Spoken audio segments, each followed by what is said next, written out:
اللہ نے فرمایا فَاذْكُرُونِي أَذْكُرْكُمْ وَاشْكُرُوا لِي وَلَا تَكْفُرُونَ، تم میرا ذکر کرو میں تمہیں یاد کروں گا، اور تم میرا شکر کرو، نا شکری یا رسول اللہ یا حبیب اللہ۔ فاعوذ باللہ من الشیطان الرجیم، بسم اللہ الرحمن الرحیم۔ الذین آمنوا وتطمئن قلوبهم بذکر اللہ، الا بذکر اللہ تطمئن القلوب، صدق اللہ مولانا العظیم۔ ان اللہ وملائکتہ یصلون علی النبی یا ایہا الذین آمنوا صلوا علیہ وسلموا تسلیما، اللہم صل علی سیدنا مولانا محمد معدن الجود والکرم وآلہ واصحابہ الکرام ابنہ الکریم وبارک وسلم صلاۃ دائمۃ سرمدا ابدا۔ عزیزان گرامی وقار، آپ میں سے جتنے بھی یہاں حاضر ہیں تقریباً سب کو یہ معلوم ہوگا کہ یہ مجلس ذکر ہے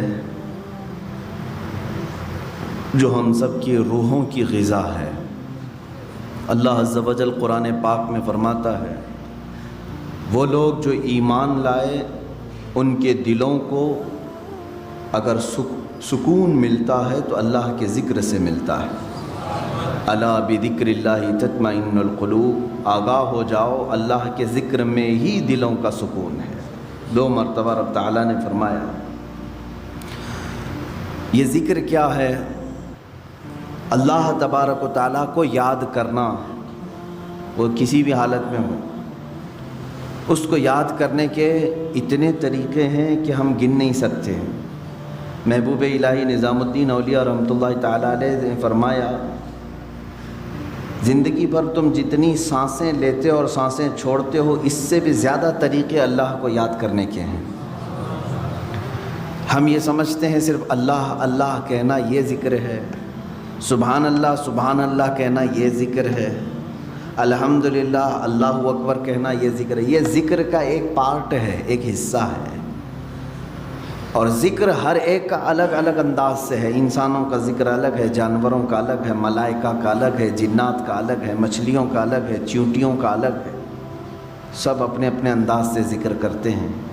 قرآن یوں کہہ رہا ہے وَإِن مِّن شَيْءٍ إِلَّا يُسَبِّحُ بِحَمْدِهِ وَلَٰكِن لَّا تَفْقَهُونَ تَسْبِيحَهُمْ، کوئی چیز ایسی نہیں ہے جو اللہ کی تسبیح نہ بیان کر رہی ہو، ذکر میں مشغول نہ ہو۔ کوئی چیز دنیا میں ایسی نہیں جو اللہ کا ذکر نہ کر رہی ہو۔ وَلَٰكِن لَّا تَفْقَهُونَ تَسْبِيحَهُمْ، اللہ فرماتا ہے لیکن تم ان کی تسبیح کو سمجھ نہیں سکو گے۔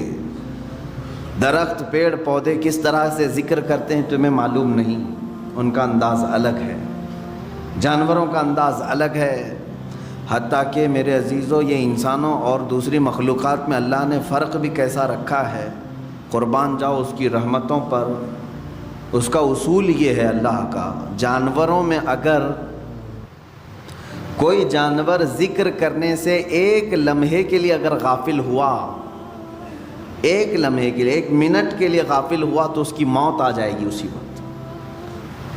کوئی پرندہ اگر تھوڑی دیر کے لیے ذکر کو موقوف کر دیا اللہ کی بارگاہ میں تو فرمایا جاتا ہے کہ اس کا یا تو شکار ہو جائے گا یا مر جائے گا۔ درخت اگر ذکر الہی سے تھوڑی دیر کے لیے غافل ہو جائے تو درخت وہ سوکھ جائے گا یا جل جائے گا یا ختم ہو جائے گا۔ لیکن انسان برسا برس بھی ذکر نہ کر کے اس زمین پر جی رہا ہے، یہ اس کی رحمت کاملہ ہے۔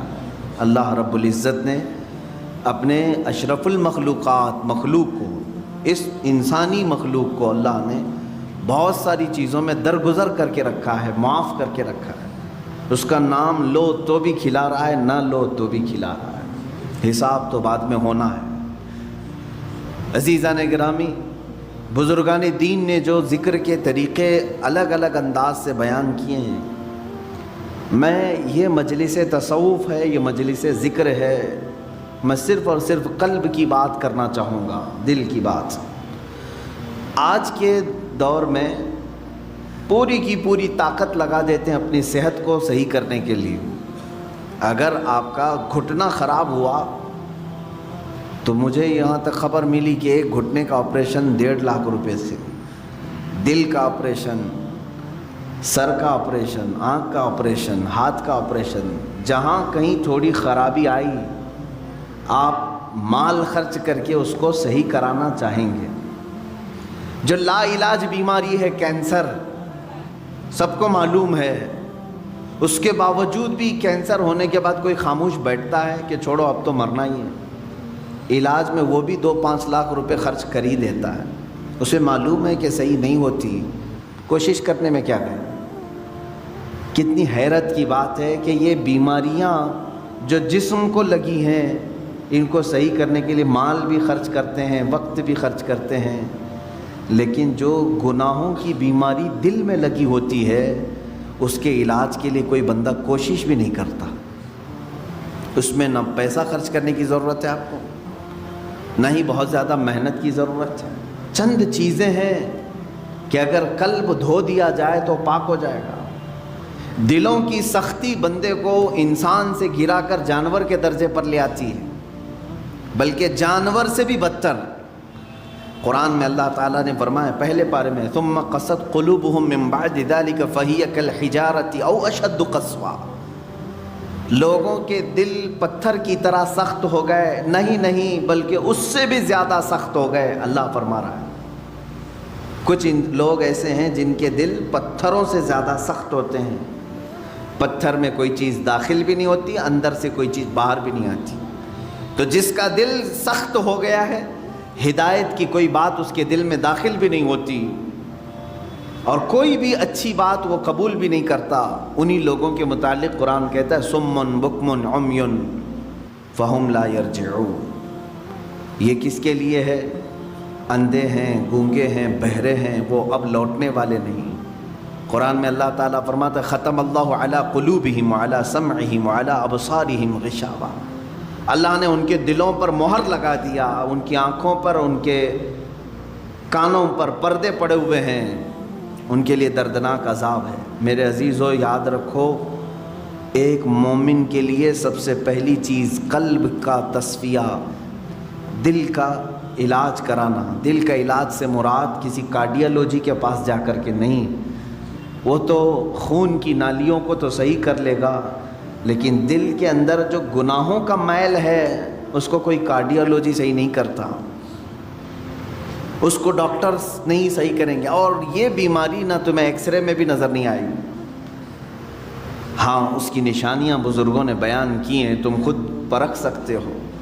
اگر قرآن پڑھنے میں دل نہیں لگتا ہے تو سمجھ لو کہ دل کالا ہو رہا ہے، مسجد میں زیادہ دیر بیٹھنے میں دل نہیں لگتا ہے تو سمجھ لو کہ دل کالا ہو چکا ہے، اللہ کی راہ میں خیرات کرنے سے دل ہاتھ نہیں اٹھتا تو سمجھ لو کہ دل پورا کالا ہو چکا ہے۔ ایسی نشانیاں بہت ساری ہیں۔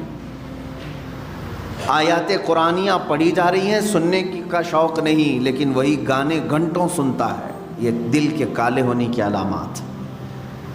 تھوڑی دیر اپنے والدین کو دیکھ نہیں سکتا، لیکن گھنٹوں غیر محرم عورتوں کو دیکھنے کا شوق ہے۔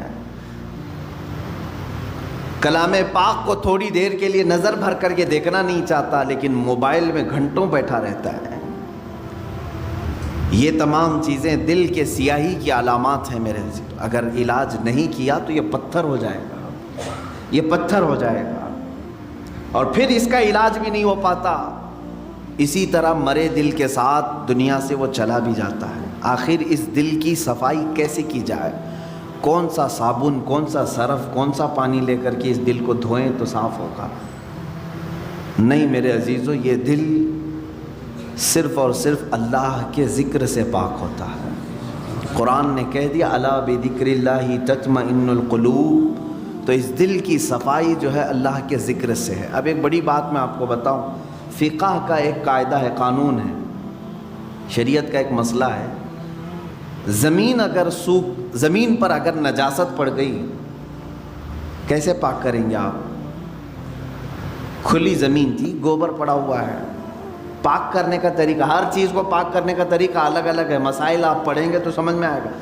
کپڑے پر لگے تو دھونا ہے، بدن پر لگے تو دھونا ہے، برتن پہ لگے تو دھونا ہے، الگ الگ طریقے ہیں سب نجاستوں کو پاک کرنے کا۔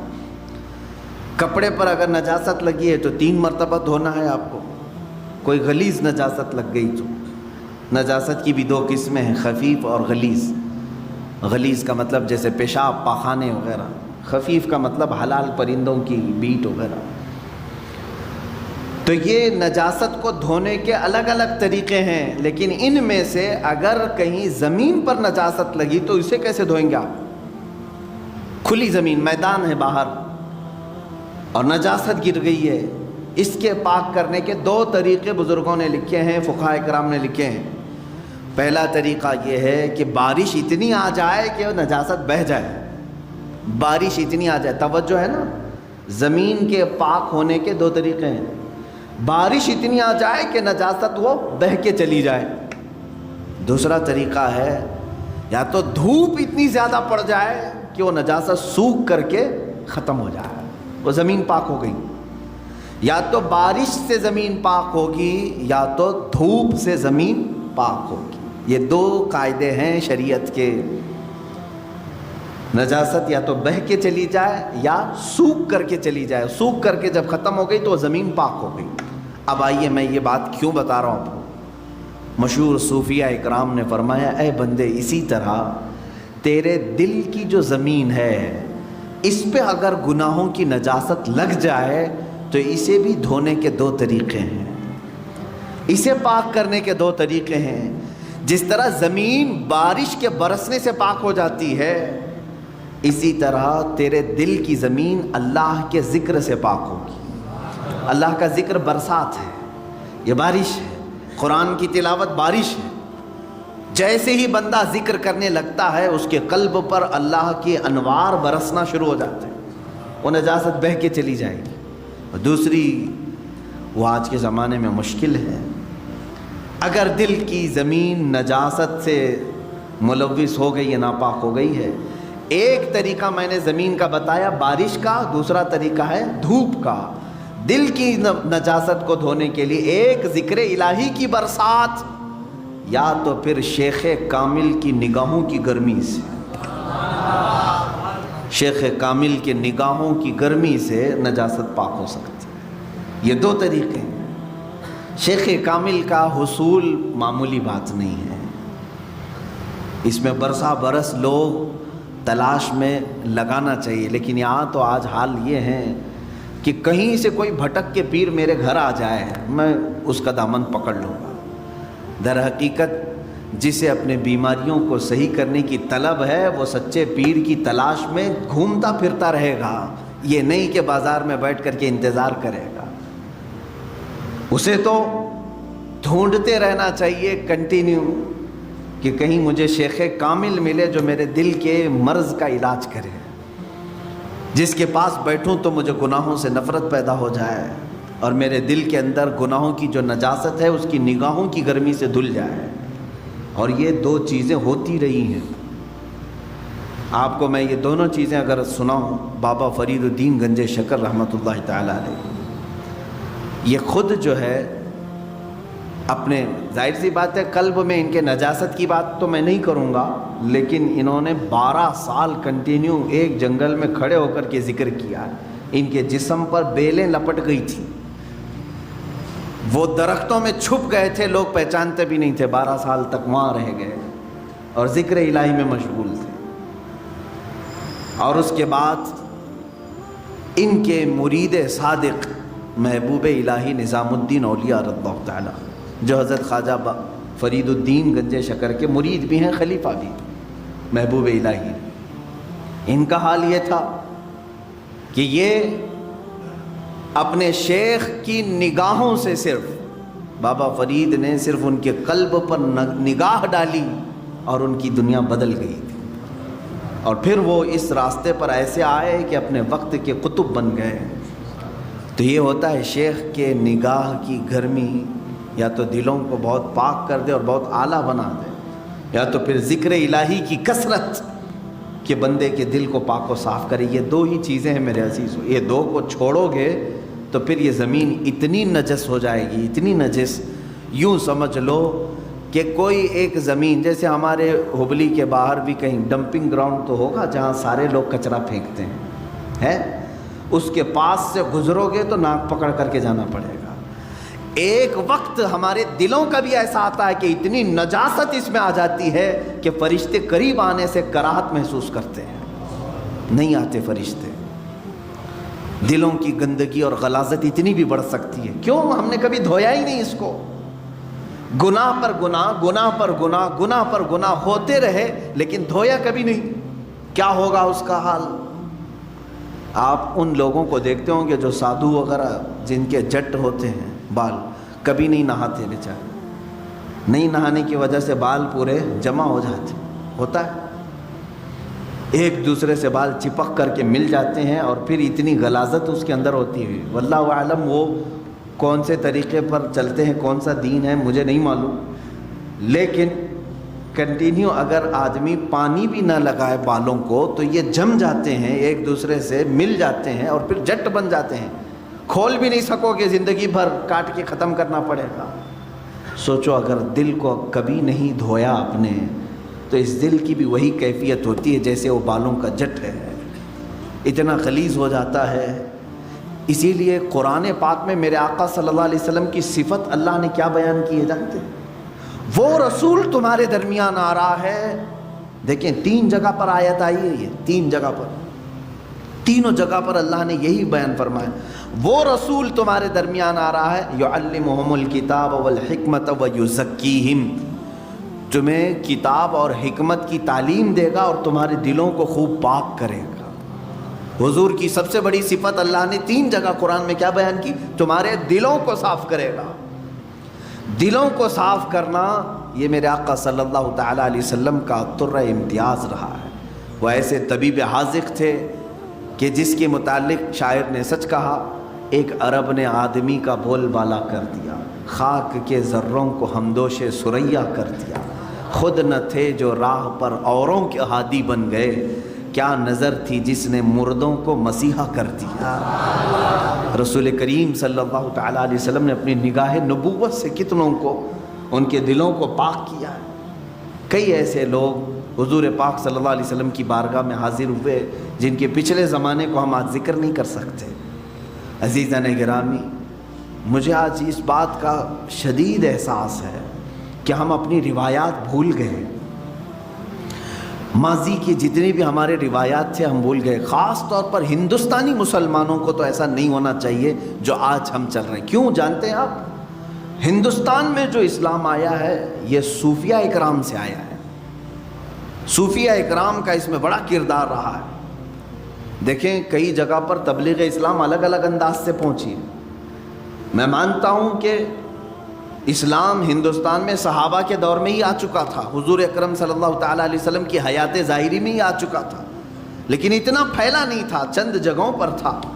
لیکن کثرت سے جو پھیلا ہے وہ صوفیہ اکرام کے ذریعے سے۔ سلطان الہند سرکار غریب نواز رضی اللہ تعالیٰ، خواجہ قطب الدین بختیار کاکی رضی اللہ تعالیٰ، محبوب الہی نظام الدین اولیاء ہے، حضرت خواجہ علاء الدین صابر کلیری رحمۃ اللہ تعالیٰ، مخدومان ماررا، مخدومان کچوچھا، مخدوم علاء الدین پنڈوی، مخدوم جہانگیر اشرف سمنانی رضی اللہ تعالیٰ عنہم اجمعین، مخدوم جہانیہ جہاں گشت حضرت شاہ عالم قطب عالم، یہ وہ اولیاء کاملین ہیں جو تصوف کے راستے سے اسلام ہندوستان میں لائے۔ اب یہاں ان کا طریقہ کار کیا ہوتا تھا جانتے ہیں آپ؟ دیکھیں ہم بہت چینج ہو چکے آج، ہم جو ہے صرف چھلکوں پر رہ گئے اور مغز کو چھوڑ دیا، ہم نے چھلکے ہمارے پاس رہ گئے اور مغز کو چھوڑ دیا۔ ہم آج جلسے اور تقریروں میں ہیں، لیکن یہ تقریریں کس لیے ہوتی تھی جانتے ہیں آپ؟ ایک بھولے بھٹکے بندے کو قریب کر کے سمجھا کر کے اس کو ذکر الہی کی طرف لانے کے لیے تقریر ہوتی تھی۔ ابھی جیسے اس سنت پر ادا کرنے کے لیے میں کھڑا ہوں، ابھی ہمارے ذکر کی مجلس ہونا ہے، میں اس ذکر کی مجلس کے تک آپ کو پہنچانے کے لیے بیان کر رہا ہوں۔ تو صوفیہ اکرام کے جو بیانات ہوتے تھے اسی لیے ہوتے تھے، اب بیانات رہ گئے، ذکر ختم ہو گیا، تصوف کی روح تھی وہ غائب کر دی۔ خانقاہیں ہیں آج بھی، خانقاہوں میں سے یہ سارے ریت رواج ختم کر دیے گئے، کیونکہ بہت سارے خانقاہ اللہ ماشاءاللہ سب کی بات نہیں کرتا ہوں، اب خامخواہ ہو گئے ہیں، پیر پیر بنے ہوئے ہیں، منگل بنے ہوئے ہیں، وہاں پر صرف پیروں کا حال یہ ہے دیکھا۔ پھر آپ یہ سوچتے ہوں گے کہ پیروں کا ٹاپک پھر شروع ہوا، اس لیے کہ نقصان بھی انہی سے ہو رہا ہے۔ جتنا فائدہ مشائخ اور پیران اعظام سے دین کو ہوا ہے اتنا نقصان بھی ان سے ہوتا ہے، اس کے لیے مجھے بتانا ضروری ہے۔ اگر ایک ڈاکٹر کسی مریض کا علاج کرتا ہے اور دوسرا ڈاکٹر مریض کو موت کے گھاٹ اتارتا ہے تو مجھے بولنا ضروری ہے کہ یہ ڈاکٹر موت کا کنواں بن جائے گا، یہ ڈاکٹر تیری صحت کا طبیب ہے۔ اسی طرح سے میں اس ٹاپک پر گفتگو کرتا ہوں میرے عزیز، ورنہ مجھے پرسنلی کسی بھی پیر سے اس طرح کی الرجی نہیں ہے کہ میں اس کو بار بار یہاں پر لاؤں۔ جو پیر ہے نہیں ہم تو اس کو خاطر میں لاتے بھی نہیں، لیکن جو لباس اوڑھا جاتا ہے اس کے لیے میں کہتا ہوں سب جگہ اکثر خانقاہوں میں لینا بینک ہے اور جو آئے وہ سب وہاں جمع کرے، اس کے علاوہ کچھ بھی نہیں، سب ان کا سارا مال دولت ساری چیزیں اس پر قبضہ کر کے سانپ کی طرح کنڈلی مار کر بیٹھ جائے، یہ پیر ہے۔ آؤ میں تمہیں بتاؤں، ماہرہ مطہرہ میں اعلیٰ حضرت جہاں سے بیعت ہوئے تھے 12 سال تک مجاہدہ کراتے تھے خانقاہ میں رکھ کر کے، تب خلافت دیتے تھے۔ 10 سال 11 سال 12 سال اور الگ الگ انداز کے ذکر کرائے جاتے تھے، ان کو پیاسا رکھا جاتا تھا، بھوکا رکھا جاتا، اور اگر کوئی یہ برداشت نہ کرے تو اسے کہتے تھے خدا حافظ آپ جائیے، اس راستے کے آپ مسافر نہیں۔ سید آل رسول ماراروی رحمۃ اللہ تعالیٰ علیہ جو اعلیٰ حضرت کے پیر و مرشد ہیں، ان کے پاس ایک صاحب آئے، انہوں نے کہا کہ حضور آپ کی خلافت چاہیے ہم کو، اور تصوف کے سلوک کے راستے پر میں چلنا چاہتا ہوں۔ کہا آپ آج ہی تو آئے ہیں، مہمان ہیں، آپ آج رہیے، کل بات کریں گے۔ ان کو گھر پر ٹھہرایا، خانقاہ میں کمرے بنے ہوتے تھے، خادم سے کہا کہ مچھلی بھون کر کے اچھی طرح سے فرائی کر کے ان کو پیش کرنا، خوب مچھلی کھلاؤ، باقی کچھ بھی مت کھلاؤ، آج یہ ہمارے مہمان ہیں۔ خادم سے کہا لیکن پانی مت دینا،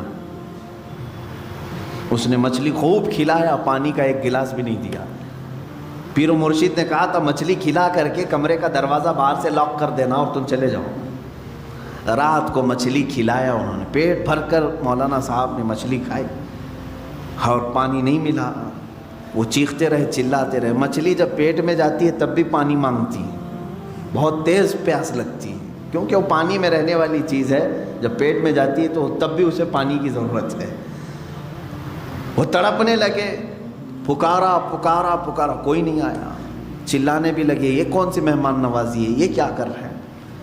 وہ بیچارے رات بھر اسی طرح پیاس کی شدت میں تڑپتے رہے۔ صبح ہو گئی، پارا گرم تھا، صبح کے وقت خادم نے دروازہ کیا کھولا کہ اس پر حملہ کر دیا، کہا کہ یہ بھی کوئی مہمان نوازی ہے، یہاں پر لا کر کے مچھلی کھلایا، پانی نہیں دیا، میں رات بھر تڑپتا رہا، کہاں ہے حضرت تمہارے؟ حضور بیٹھے ہوئے تھے، سید آل رسول رحمۃ اللہ علیہ، وہ چیختے چلاتے ہوئے آئے، کہا کہ یہ کیسی بدتمیزی ہے ہمارے ساتھ، آپ نے ہمارے ساتھ ایسا کیا۔ بس حضرت نے فرمایا نرم ہو جائیں نرم ہو جائیں، آپ بیٹھ جائیں۔ اس کے بعد ان کو پانی پلایا گیا، ان کو نذرانہ دے کر کے حضرت نے کہا کہ ٹھیک ہے اب آپ جا سکتے ہیں، آپ جا سکتے ہیں۔ انہوں نے کہا یہ کل رات کیا ہوا؟ کہا اس راستے کی پہلی پیاس برداشت نہیں کر سکے، اور ذکر کے اور خلافت کے بوجھ کو کیسے اٹھا پاؤ گے؟ اب خلافت اتنی آسان کر دی گئی کہ ہول سیل مل رہی ہے، ایک کی لینے جاؤ 10 کو دے دیا جائے گا۔ عزیزان گرامی، اولیاء کاملین کے میں بات کہاں سے چھیڑا ہوں، میری بات یہ تھی کہ ہندوستان کے مسلمانوں کو کم سے کم مغز تصوف کو بھولنا نہیں چاہیے تھا، کیونکہ ہمارے ہاں اسلام آیا ہی اس راستے سے تھا۔ جانتے ہیں کہ صوفیہ اکرام اسلام کی تبلیغ کرتے تھے تو سب سے پہلے ذکر کی تلقین کرتے تھے، اتنے اذکار تمہارے گھر گھر میں ذکر کی آواز آتی تھی، گھر گھر میں۔ محبوب الہی نظام الدین اولیاء رحمۃ اللہ تعالیٰ علیہ کے زمانے میں ہی یا ان کے بعد غالباً حضرت اورنگزیب رحمۃ اللہ علیہ کے زمانے میں مجھے خیال نہیں پڑتا ہے اورنگزیب، ہاں چونکہ وہ شریعت کے بہت زیادہ پابند تھے، ان کے زمانے میں ایک بزرگ یا محبوب الہی ہوں جو بھی ہوں، دلی میں وہ اپنے چند مریدین کو لے کر خیمے کے اندر بیٹھے ہوئے تھے۔ خیمہ جانتے ہیں نا، ٹینٹ، 4 کونوں کو باندھا جاتا تھا زمین سے، زمین میں کوئی موٹا سا کیل گاڑ کر کے اس پہ خیمے کی رسیاں گاڑ کر کے رکھتے تھے۔ یہ عارضی ٹینٹ جیسے آدیواسی لوگ یا خانہ بدوش لوگ باندھتے، وہ بزرگ دلی میں خیمہ باندھ کر کے اپنے مریدین کو تلقین کر رہے تھے، اور وہاں سماع کی محفل چل رہی تھی، محفل سماع۔ محفل سماع کا مطلب یہاں بہت سارے لوگ دھوکے میں آ جاتے ہیں، ڈانس کرنے کو، رقص کرنے کو سمجھتے ہیں محفل سماع۔ بے وقوفو، تم نے اولیاء کاملین کی دھجیاں اڑانا شروع کی ہیں۔ قوالی جس طرح سے رقص اور ڈانس کر رہے، یہ محفل سماع نہیں۔ محفل سماع تو وہ تھی کہ ان کو اگر چاقو بھی مار دی جاتی تو انہیں خبر نہیں ہوتی تھی۔ محفل سماع میں کیونکہ جو حقیقی کلام پڑھے جاتے تھے اور صاحب جو پڑھنے والے ہوں باشرہ ہوتے تھے، محفل میں بیٹھنے والے اہل دل ہوتے تھے، یا نمازوں کا ٹھکانہ نہیں ہے، اور سماع سے کہاں لطف آئے گا۔ ہاں، یہ ان لوگوں کو دیکھیں آپ، یہ جتنے بھی جھومتے رہتے ہیں، ہا ہو کرتے ہیں، ڈانس کر رہے ہیں، ان کے سامنے قرآن کی 2 سورتیں پڑھو، دیکھو کوے کی طرح بیٹھے رہیں گے۔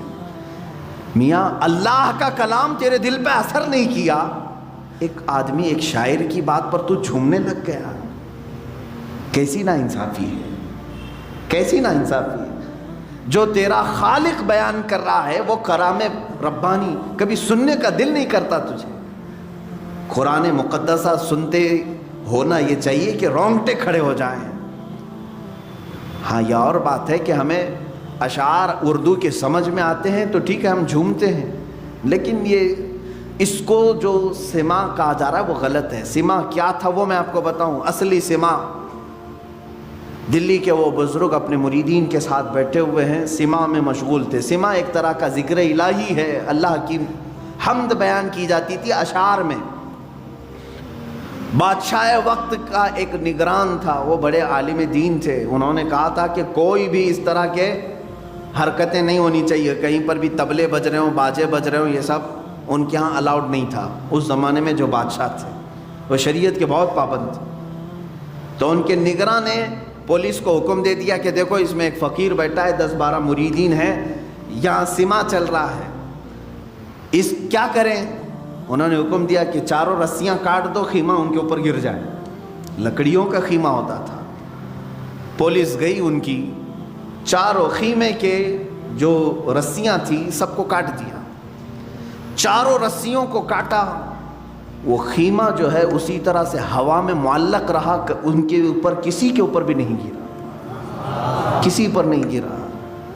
تب اس نگراں نے بادشاہ کے جو نگراں تھے انہوں نے کہا چھوڑ دو اس جماعت کو، یہ حقیقی سماع میں مشغول ہے، یہ حقیقی ذکر میں مشغول ہے۔ ذکر الہی کی برکت یہ ہے میرے عزیزو کہ ایک مقام ایسا آتا ہے کہ اگر آپ صحرا میں کھڑے ہو کر، میدان میں کھڑے ہو کر ذکر کے اس مقام کو جب پہنچیں گے، تب کی بات کر رہا ہوں، اگر آپ نے ذکر کرنا شروع کیا، اڑتے ہوئے پرندے رک جائیں گے ذکر کے موقع پر۔ ہاں، لیکن زبان میں وہ تاثیر آنی چاہیے۔ وہ کب آئے گی؟ جب دل پاک ہوگا۔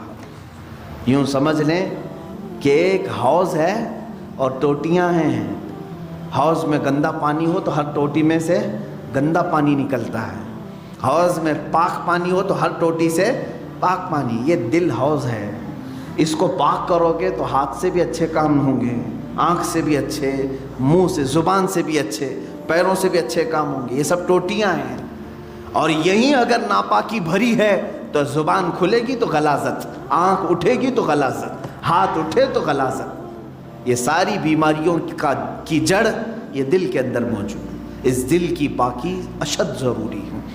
2 چیزیں میں نے بتایا، اس دل کی زمین کو نرم کرنا ہو، پاک کرنا ہو، ذکر الہی کی بارش ہونی چاہیے، یا شیخ کامل کی نگاہوں کی گرمی ہونی چاہیے۔ بس یہ 2 چیزیں دل کو پاک کرتی ہیں۔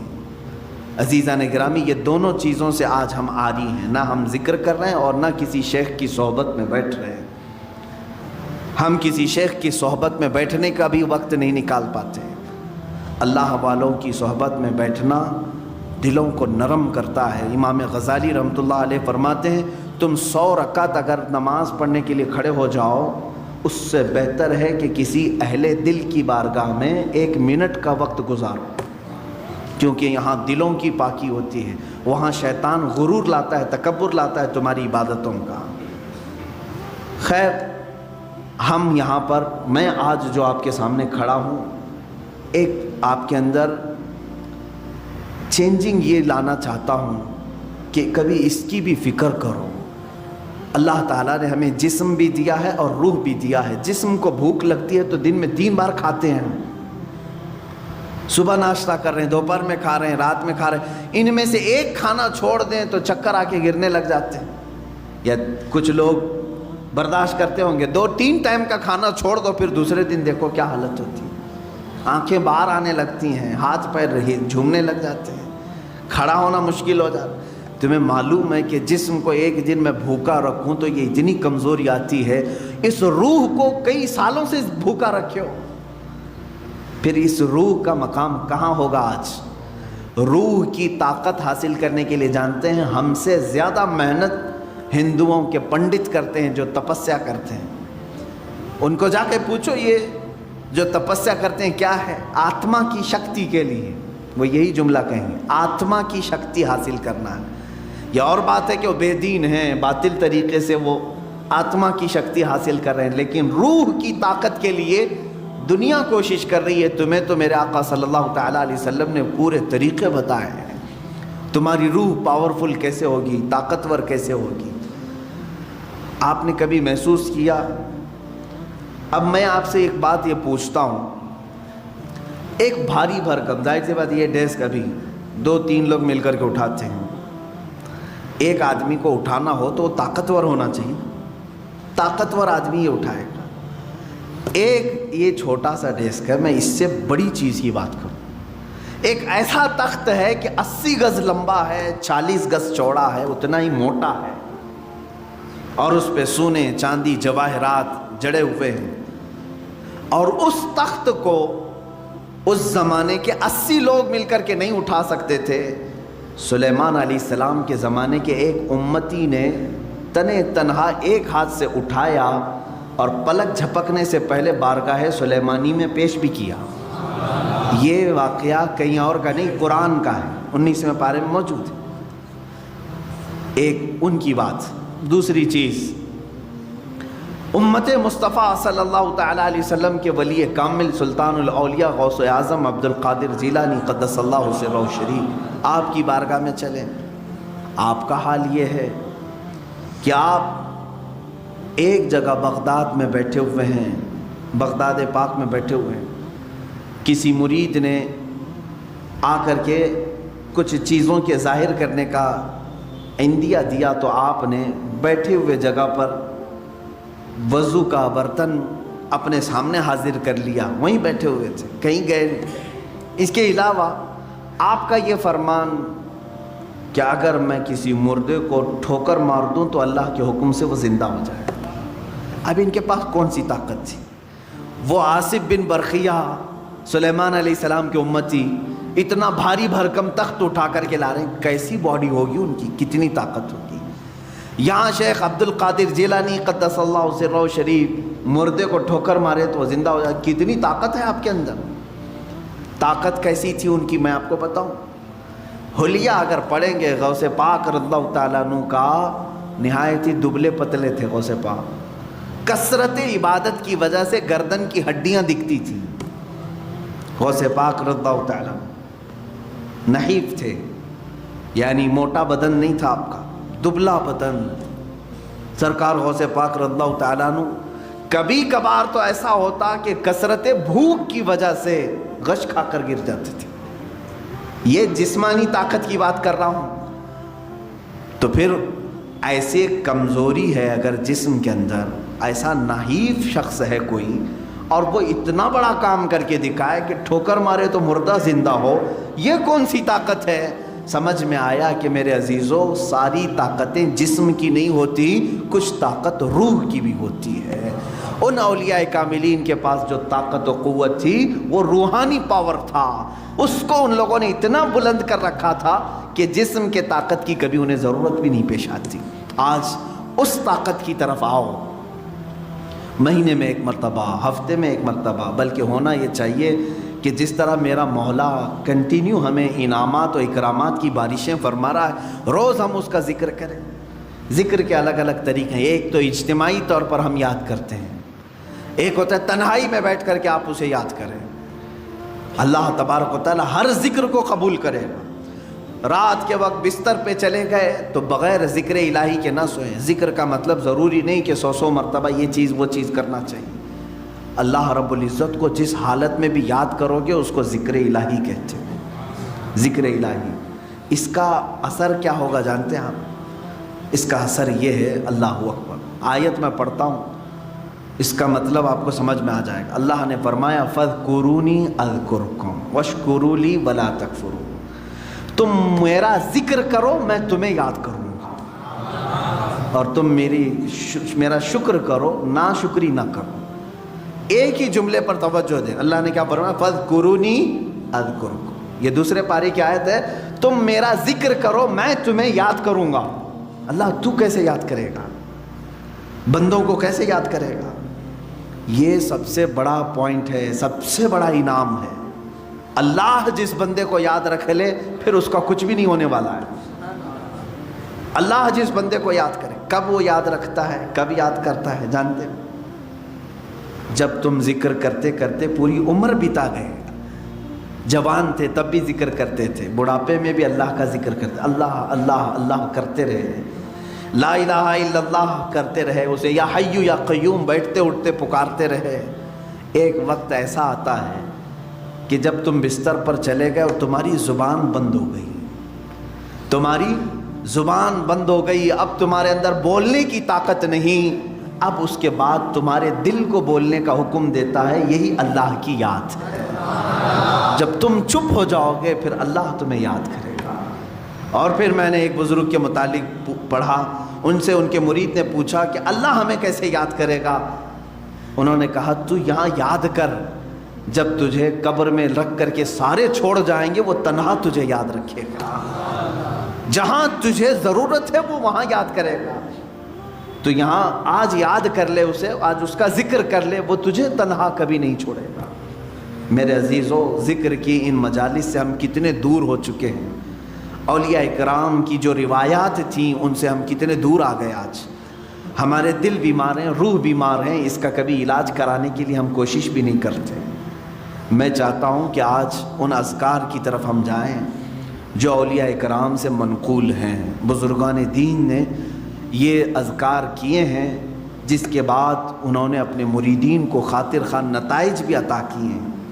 مثال کے طور پر سب سے پہلے ہم ادب سے کھڑے ہوتے ہیں، کھڑے ہونے کے بعد میں آج طریقہ آپ کے سامنے پیش کر رہا ہوں، دائرے میں حلقے میں کھڑے ہوتے ہیں، ایک کا دوسرے سے ہاتھ ملا ہوا ہو۔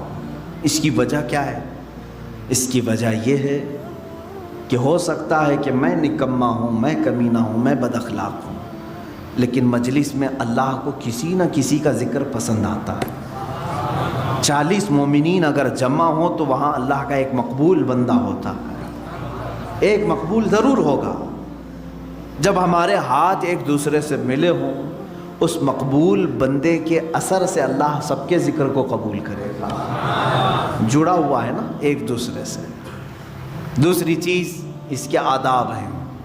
اس کے آداب میں یہ ہے کہ جب ذکر کے لیے حاضر ہوں تو میں بتاؤں گا، سارے وسوسوں سے اور سارے خیالات سے اپنے دماغ کو، اپنے دل کو آزاد کرنا چاہیے۔ صرف تصور یہ ہونی چاہیے کہ میں اکیلا ہوں اور میرا مولا میرے سامنے ہے۔ جب میری پیشی ہوگی اللہ کی بارگاہ میں کیسے کھڑا رہوں گا، اللہ جب مجھ سے حساب کتاب لے رہا ہوگا میں کس طرح کھڑا ہوں، بس یہ تصور کر کے اس کی بارگاہ میں ذکر کے لیے کھڑا ہونا ہے۔ اس کے بعد دیکھو تمہارے جسم کے اندر جو کیفیت آئے گی وہ نہایت تبدیل کرنے والی کیفیت ہوگی۔ تمہارا دل خود بخود رونا شروع کرے گا جب تم اپنے دل کی طرف توجہ کرو گے ایک بات یہ بھی یاد رکھیں، اللہ رب العزت کو یاد کرنے کے بعد بندے کی آنکھوں سے آنسو آنے چاہیے۔ کیوں؟ اس سے بھی پتہ چلتا ہے کہ زمین نرم ہے یا سخت ہے۔ روڈ پہ بارش ہو تو کوئی پودا نہیں اگتا، 10 سال بھی بارش ہو پودا نہیں اگتا۔ نرم زمین پر ایک دن بارش ہو دوسرے دن گھاس نکل آتی۔ کیوں؟ بارش کا کیا قصور ہے؟ بارش ایک ہی ہے برسنے والی، وہ نرم زمین پہ بھی وہی بارش برس رہی ہے، روڈ پر بھی وہی برس رہی ہے، لیکن دونوں جگہ اثر الگ الگ کر رہی ہے۔ اسی طرح میرے عزیزو، ذکر الہی کی یہ بارش ہے، قرآن کریم کی تلاوت بارش ہے۔